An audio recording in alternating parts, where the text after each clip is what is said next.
I do a lot of content, and sometimes my content is like, if you're making $1 million, if you're doing 30 million, if you're a multi-millionaire, and they get it, the millions, the millions, the millions. And some of you are not there yet. And I just want to let you know that I was not there in the beginning. You know, I was not there. I haven't been there the whole time. I just recently got here. And in the beginning, I started as a loan officer, solo loan officer.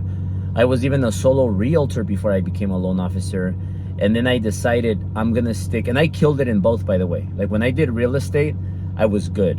And it didn't last that long, but I was good. I closed deals. My first year in real estate that I did real estate, I closed a lot of deals. I was a top producer in both.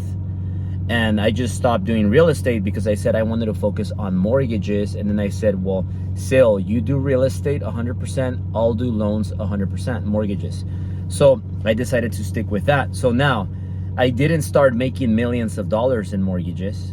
My first year, my first month, I'll start with that. I just cold call all day. I was cold calling. I closed 4 deals and I got paid 16,000 bucks. My full first year in mortgages, I made 260,000. I got my 1099 and I made 260,000 my first full year in mortgages. I was about 21 years old when I did that.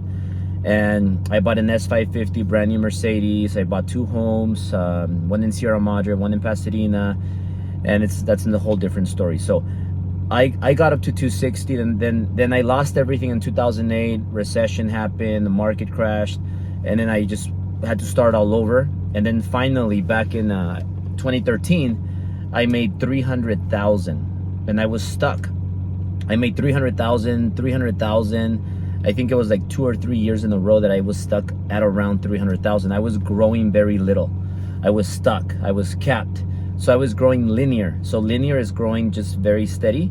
And then exponential growth is when you grow up like a rocket. You're just going vertical.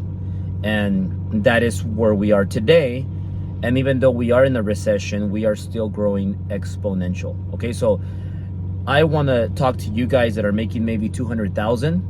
Like I was, 300,000, and you're stuck there making 200, 300,000, and you're capped, and you're thinking, man, you know what? Albert, I can't get past 200, 300,000, and I'm stuck here, 200, 300,000. And let me explain to you what you need to do. Like, I'm going to give you simple steps that are going to be easy to just follow from step 1, step 2, step 3, step 4. And that's really all the steps you need to take. I love Patrick Bet-David. If you guys know Patrick Bet-David, I love that guy. And he's great, and he has a book on your next 5 moves, and move number 1, 2, 3, 4, 5. So I think that I'm gonna give you my side, or the way I explain it, or the way I believe in it. It's very similar though. Steps. Don't try to, like, people want to do things so fast today. Stop. You know, it takes time. You got to be aggressively patient, very aggressively patient. And it takes time to get to the millions, to the 10, 20, 30 millions, and then to keep going past that. So you got to think about your next few steps.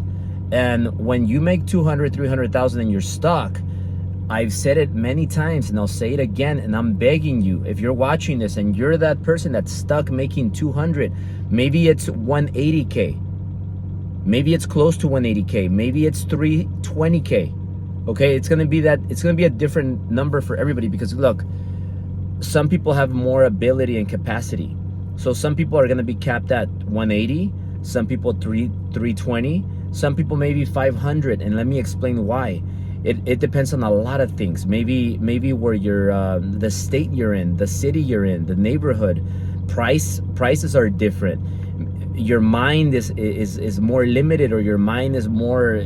It just have more natural ability to do more and think faster. Everybody's different, and everybody has different strengths. So what you got to do, whatever that number looks like, 180, 320, 275, but you're capped, you need to hire a full-time assistant. I'm going to repeat that. You need to hire a full-time assistant.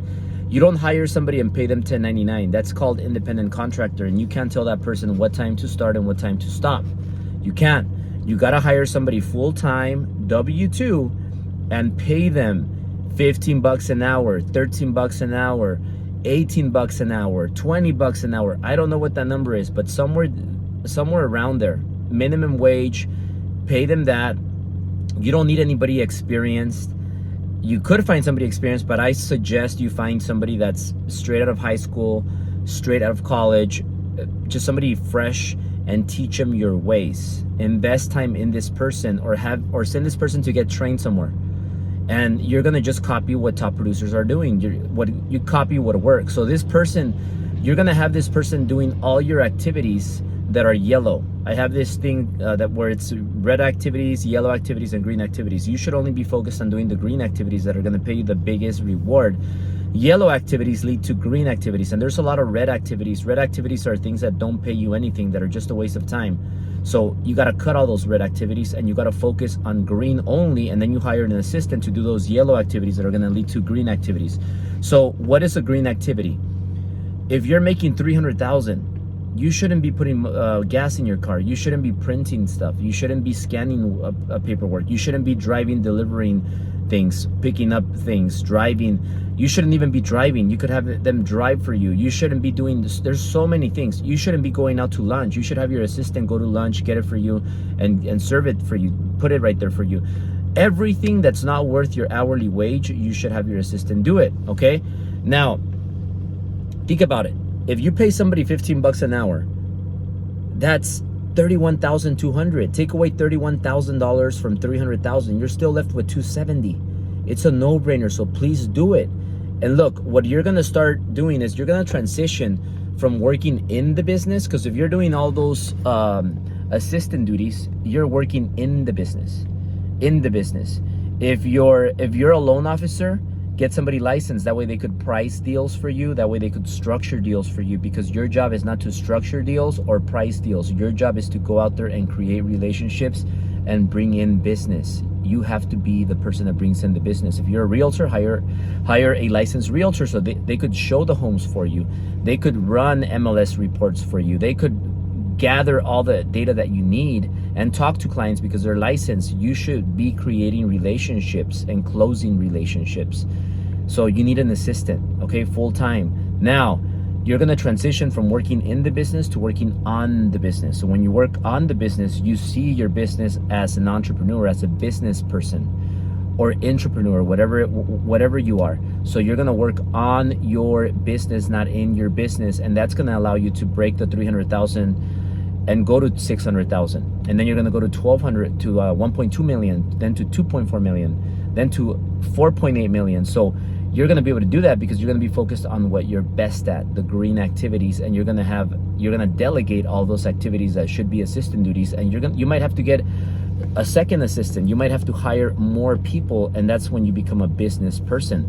Now, in order to keep these people motivated, you have to create bonus tiers. So for example, after you pay them their base fee, hourly fee, because when you pay them W-2 hourly, you could tell these people to start at 8 and they finish at 5. Now you're going to create this bonus structure so that they stay motivated. If they close X, they get 50 bucks on each deal. If they close XX, they get 75 bucks on every deal. If they close XXX, they get 100 bucks on every single deal. So if you're closing 20 deals, they're going to get 100 times 20. Now, this tier, I just made it up. So it doesn't have to be like that. It could be more, it could be less. I don't know, it depends on you. If you pay somebody a high hourly wage, then the bonus is gonna be lower. If you pay somebody a low hourly, their bonus tier is gonna be higher. But you don't wanna pay people just on for file basis, because then they're independent, then they're 1099. Then you can't expect them to be working from 8 to 5 because they're not employees, they're independent contractors. So very, very basic stuff here, but a lot of you just need this basic stuff to go to that next level because you're stuck. You got to build a team, you got to take risks, and then once you make it and you start making millions, then that's the time when you start, okay, well, now I want to invest this extra income because I'm making millions of dollars. I want to buy real estate, I want to invest in this other side gig. But you don't do it till you're making millions and you got millions in the bank, and then you make bulletproof moves. You don't take any more risks like you do in the beginning, but you make bulletproof, bold moves. Hope this makes sense.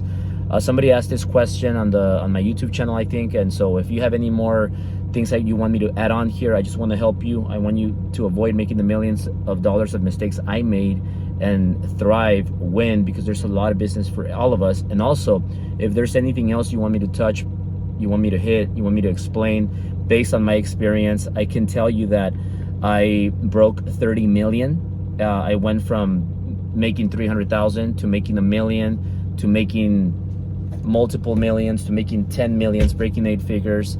And then finally, I broke 30 million. And then this year, I'm hoping to break 100 million in revenue. So I'm just talking based on my personal experience. I want to help you guys. And if this makes sense to you, let me know. Comment if you like it, share, subscribe, and share it with everybody you know. And let me know what else I can do to help you in your business. Love you guys.